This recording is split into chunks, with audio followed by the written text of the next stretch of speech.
Hi hello welcome to our channel. నేను మీ సిరి. ఈరోజు మనం చెప్పుకోబోయే కథ ప్రియనేస్తం పార్ట్ 88. కథలకు వెళ్ళే ముందు లైక్ చేయడం మర్చిపోకండి. లైక్ చేశారా? ఇక చూద్దాం. లేదు, బుజ్జి పిల్లాల బొజ్జుండారు నా బడిలో అంటూ పక్కనుండి అతనే హత్తుకుంది ప్రవర్తిక. అలా అయితే పర్లేదు, నువ్వేమైనా ఇబ్బంది పడ్డావేమోనని అడిగాను అంటూ నాకు వర్క్ ఉంది, రెస్ట్ తీసుకో నువ్వు అంటూ లేచి ల్యాప్టాప్ తీసుకుని బెడ్ మీద కూర్చున్నాడు. పడుకోవాలి అనిపిస్తుంటే బెడ్ మీద వాలి కళ్ళు మూసుకుంది ప్రవర్తిక. మెయిల్స్ చెక్ చేస్తూ ప్రవర్తిక కాలి వెలని మెల్లిగా లాగుతూ పాదాలు నొక్కుతూ ఉంటే ఉపశమనంగా అనిపించింది అతనికి. కాకపోతే అటు ఇటు కదులుతోంది పడుకోవడానికి తెలియక. ఏమైంది అని అడిగాడు. ఆమె అటు ఇటు కదలడంతో అసలు ఎలా పడుకోవాలో కూడా తెలియట్లేదండి అంటూ చెబుతూ బిక్కుమొహం వేసుకుంది ప్రవర్తిక. బెడ్ నుంచి లేచి ఆమె వెనక వైపు దిండులు పెట్టి ఆమె ముందు వైపుకి టెడ్డీ బేర్ పెట్టాడు అర్జున్. ఇప్పుడు కంఫర్ట్గానే ఉంటుంది చూడు అని ఆమెతో చెప్తూ మెల్లిగా మోకాళ్ళ వరకు నొక్కుతూ ఉంటే కళ్ళు మూసుకుని క్షణాల్లోనే నిద్రలోకి జారుకుంది ప్రవర్తిక. ఎంగేజ్మెంట్ రోజు అజయ్ చెప్పిన మాటల గురించి ఆలోచిస్తూ ఉంది రాగిని.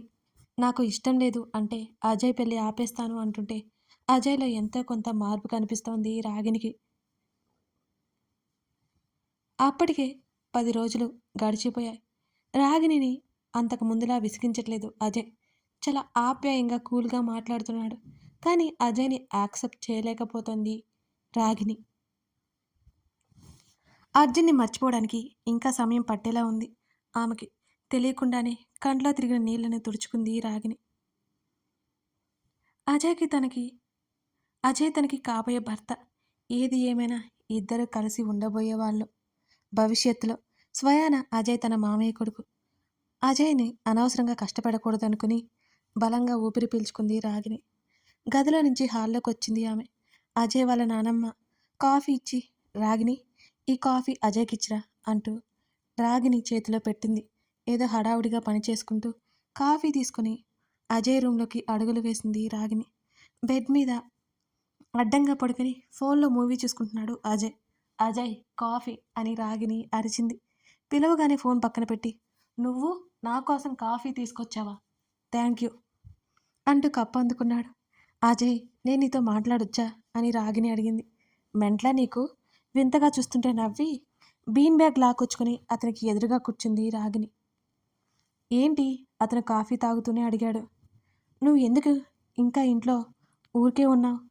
కొంచెం మావయ్యతో ఆఫీస్ వ్యవహారాలు అవి అన్నీ చూసుకోవచ్చు కదా. ఈ బాధ్యతతో అన్నీ నీ మీదకి వేయాలని మావయ్య ఆలోచిస్తున్నారు.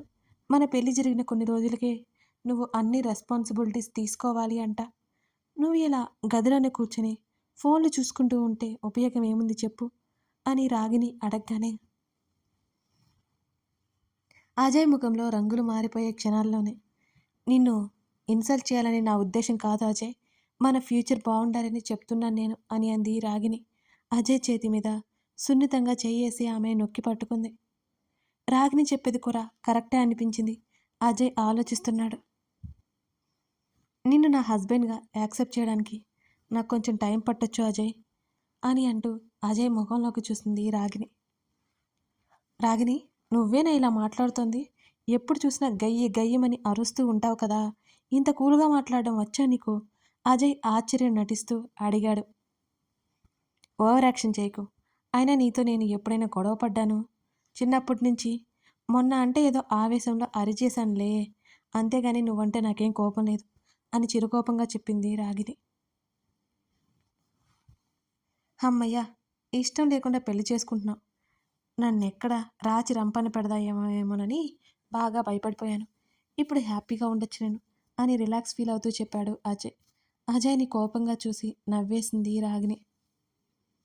నువ్వు చెప్పిన దాని గురించి ఆలోచిస్తాను రాగిణి. ఇప్పుడే డాడీతో మాట్లాడతాను అని అజయ్ చెప్పగానే, మా నాన్న అజయ్ని మార్చేలా ఉన్నాడు, లేకపోతే అజయ్ మంచివాడే అని మనసులో అనుకుంది రాగిణి. ప్రవర్తికకి మెలకు వచ్చేసరికి ఇంకా అర్జున్ ల్యాప్టాప్ ముందేసుకుని కూర్చున్నాడు. మెల్లిగా లేచి కూర్చుంది ప్రవర్తిక. కాసేపు రెస్ట్ తీసుకోవచ్చు కదా అండి అంటూ ఆవలిస్తూనే అడిగింది. మావయ్యకి ఇబ్బంది అవుతుంది. ఇంకో 5 మినిట్స్ అంతే, అయిపోయింది. రెస్ట్ తీసుకోవడానికి ఈరోజంతా ఉందిలే అని చెప్పాడు అర్జున్ ఆమెతో. కాఫీ తీసుకురానా మీకోసం అని అడిగింది ప్రవర్తిక. వద్దు, ఇంకాసేపట్లో ఎలాగూ భోజనం చేస్తాం కదా అని అర్జున్ అనగానే తల తిప్పి గోడ గడియారం వైపు చూసింది ప్రవర్తిక.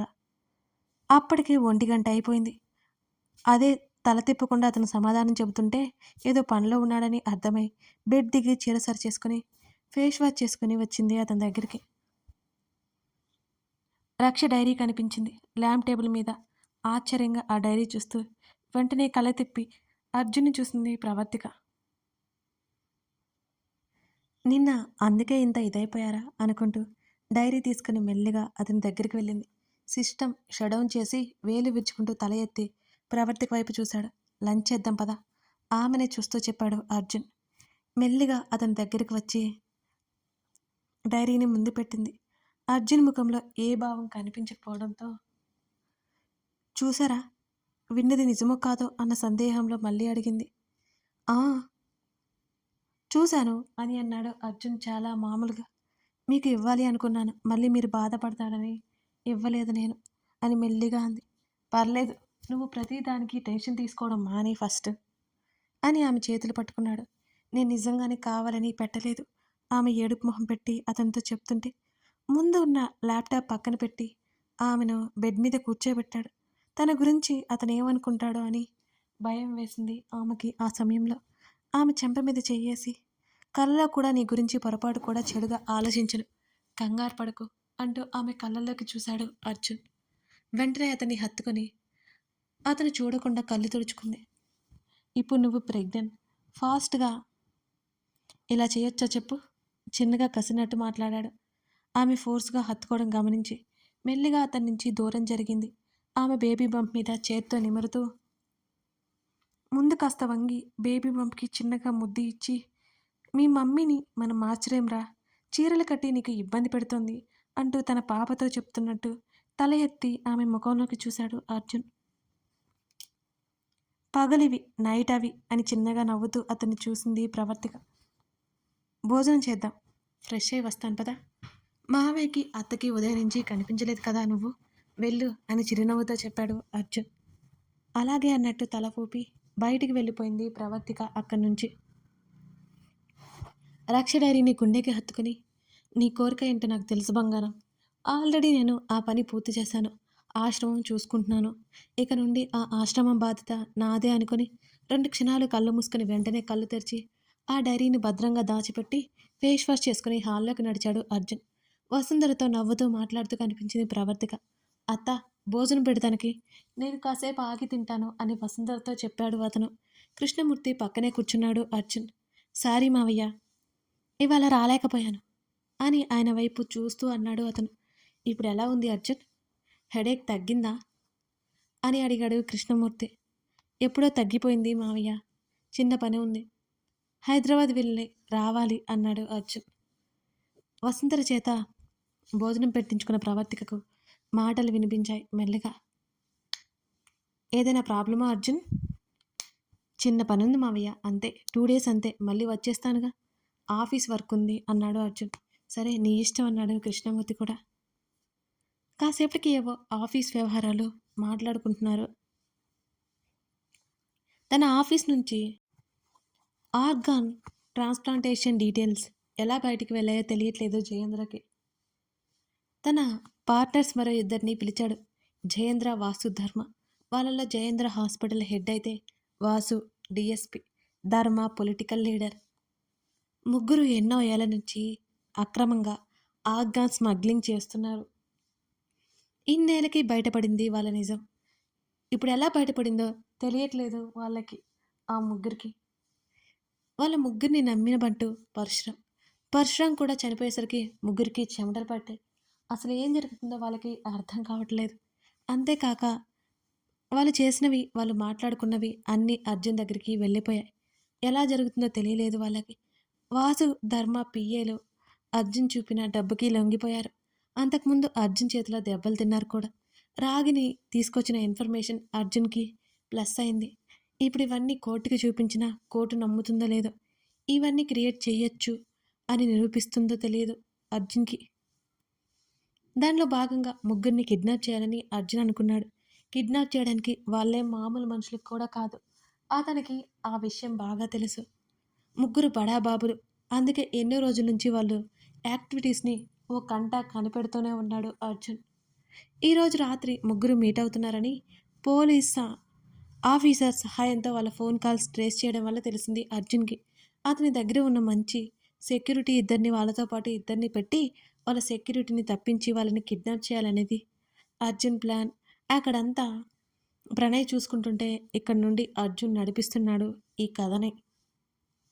మీరు వెళ్తున్నారని నాతో ఎందుకు చెప్పలేదు? నేను నిద్రపోయిన తర్వాత వెళ్ళాలి అనుకున్నారా? అప్పటికే అలిగినట్టు మాట్లాడుతోంది ప్రవర్తిక. 2 డేస్‌లో వచ్చేస్తానని చెప్పాను కదా! ఆ తర్వాత అంతా నీతోనే అని ఆమె గడ్డం పట్టుకుని అర్జున్ బ్రతిమాలుతుంటే, మీతో పాటు నేను వస్తాను. ఒకసారి అమ్మ వాళ్ళని కూడా చూసినట్టుంటుంది అని అంది ప్రవర్తిక. 2 రోజుల కోసం జర్నీ అవసరమా? అని అడిగింది. మీరు మీ పని చూసుకోండి. నేనుంటాను.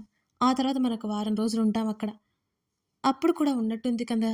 అని అడిగింది ప్రవర్తిక. లేదు 2 రోజుల్లో వస్తాను. ఇప్పుడే ప్రయాణాలన్నీ అనవసరం. నేను వచ్చి నిన్ను హాస్పిటల్ చెకప్‌కి తీసుకెళ్ళాలి. రేపు ఎర్లీ మార్నింగ్ బయలుదేరాలి అని చెప్పాడు అర్జున్. అలాగేనన్నట్టు తల ఊపింది ప్రవర్తిక. ఉదయాన్నే నేను నిద్రపోతున్నానని లేపకుండా వెళ్ళకండి అని మరీ మరీ చెప్పింది అతనికి. అనవసరంగా నీ నిద్ర డిస్టర్బ్ అవుతుంది. అవసరమా? నేను 4కే ఎయిర్‌పోర్ట్‌కి వెళ్ళిపోవాలి. ఆ! అని ఆమె చేతిని ముద్దాడుతూ చెప్పాడు అర్జున్. అయినా సరే నన్ను లేపండి. మర్చిపోకండి. ఈ మధ్య అసలు మెలకువ రావట్లేదు. అతని చేతిని చుట్టుకొని అతని భుజం మీద ఆమె తలవాల్చింది. టాబ్లెట్స్ వేసుకున్నావు కదా! అలాగే ఉంటుంది అని అంటూ ఆమె తలని నిమిరి తన ఛాతీ మీద పడుకోబెట్టుకుని జో కొడుతున్నాడు. త్వరగానే నిద్రలోకి జారుకుంది ప్రవర్తిక. ఆమె నిద్రపోయింది అని నిర్ధారించుకున్న తర్వాత బాల్కనీలోకి వచ్చాడు అర్జున్. వెంటనే ప్రణయ్‌కి కాల్ చేశాడు. బావా! ప్రణయ్ చెప్పింది గుర్తుంది కదా! వాళ్ళ ముగ్గురిని తీసుకొచ్చి సిటీ ఔట్‌స్కట్‌లో ఉన్న పాత బంగ్లాలో పడేయండి.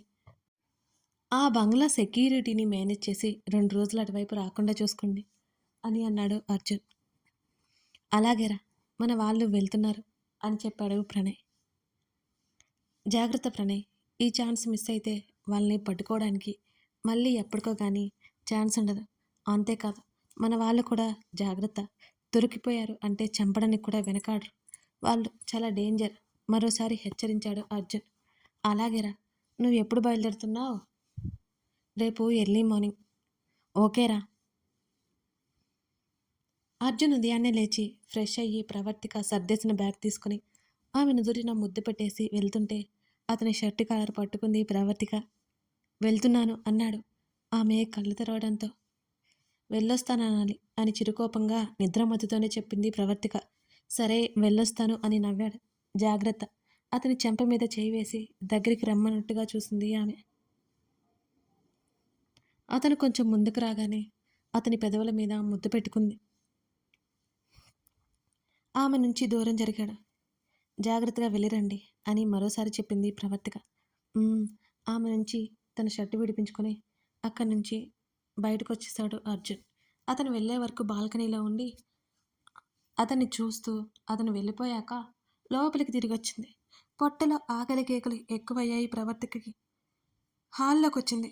అర్జున్‌కి కనీసం కాఫీ కూడా ఇవ్వలేదు తనని తల కొట్టుకుంది ఆమె. ఎన్నో రోజుల తర్వాత కాఫీ తాగాలి అనిపించింది ఆమెకి. కాఫీ పెట్టుకుని రూమ్‌లోకి తిరిగొచ్చింది. టైం చూస్తే ఉదయం 5 గంటలవుతోంది. సుమకి సాయంత్రం కాబట్టి వెంటనే కాల్ చేసి కాఫీ తాగుతూ మాట్లాడింది. సుమతో అంత చనువు ఎలా వచ్చిందో ఆమెకే ఆశ్చర్యంగా ఉంది. అది అవతల వారిని బట్టి ఉంటుందని అర్థమైపోయింది ప్రవర్తికకు కూడా. ఏదైనా బంధం ఇద్దరి నుంచి మొదలవ్వాలి.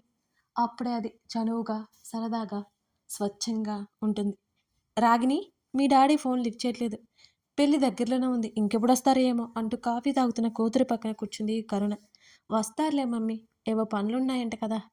అని కాఫీ తాగుతూనే అంది రాగిని. ఇంకెవరి ప్రాణాలు తీయడానికి వెళ్ళారో, ప్లాన్లు వేస్తున్నారో అని మనసులో అనుకుంది రాగిని. అజయ్ వాళ్ళ ఫ్యామిలీ కూడా అక్కడే ఉన్నారు. సడన్‌గా న్యూస్ ఛానెల్‌లో జయేంద్ర ఫోటో కనబడుతుంటే, డాడీ ఒకసారి అటు చూడండి అని షాక్ అవుతూ టీవీ వైపు చూపించాడు అజయ్. అందరూ టీవీ వైపు చూశారు. జయేంద్ర అర్ధరాత్రి కిడ్నాప్ అయినట్టు టీవీలో న్యూస్ స్క్రోల్ అవుతోంది. అక్కడ ఉన్న ఒక్కరికి తప్ప మిగతా అందరికీ అర్థం కాలేదు. అన్నయ్య అంటూ ఆకాష్ దగ్గరికి పరిగెత్తింది కరుణ. అందరూ షాక్లో ఉన్నారు. మీరేం కంగారు పడకండి, మేము వెంటనే హైదరాబాద్ వెళ్తాము అని కరుణకి రాగినికి చెప్పి, అజయ్ మనం త్వరగా హైదరాబాద్ బయలుదేరాలి అని అంటూ ఫ్లైట్ టికెట్స్ బుక్ చేయమని తన పిఏకి కాల్ చేశాడు. అలాగే గదిలోకి వెళ్ళిపోయాడు ఆకాష్. అప్పటికే కరుణ ఏడుస్తుంది ఏం జరిగిందో అని. అక్కడే కూర్చొని రాగిని తల్లిని ఓదారుస్తుంది. అత్తయ్య మావయ్యకి ఏమీ కాదు, మేము వెళ్తున్నాం కదా అంటూ రాగిని వైపు చూశాడు అజయ్. తన తండ్రి ఇక ప్రాణాలతో ఉండడు అని తెలిసి కళ్ళల్లో నీళ్లు వచ్చేసినాయి రాగినికి.